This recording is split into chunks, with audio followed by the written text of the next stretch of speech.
ए सोइया कहत जो बना के चोखा बना दी तेल लहसुन डाली कहत छिपा में सजा दी ए सोइया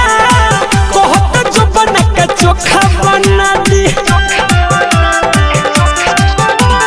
ए सोइया कहत जो बना के चोखा बना दी तेल लहसुन डाली कहत छिपा में सजा दी ए सोइया कहत जो बना के चोखा बना दी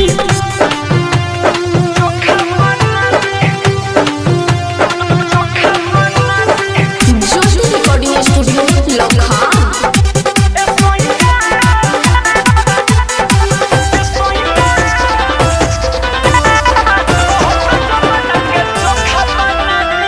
छोड़लो पना छुट्टी मुहर से एक बेर जे खइबा ए राजा खाना नहीं हो छोड़लो पना छुट्टी मुहर से एक बेर जे खइबा लागी दबजी साग सबजी इतना मजा पैबा को बाटे रहल कैसे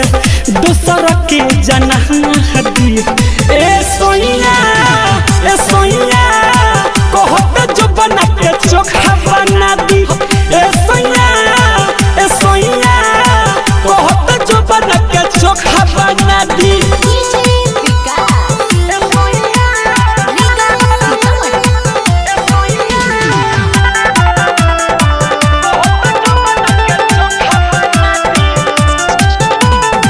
बड़ा तू भूखल छुछे राजा तोहरा से ना घोटाई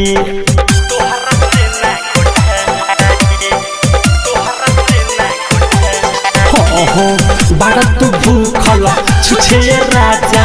तोहरा से ना घोटाई बिकी मिठू सुबोध जैसन जैब तू मोटाई राइटर थारू सुधीर के खिया के भगा दी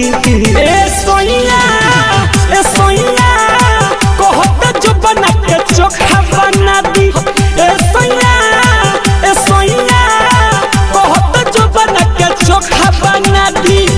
तेल लहसुन डाली कहत छिपा में सजा दी ए सोइया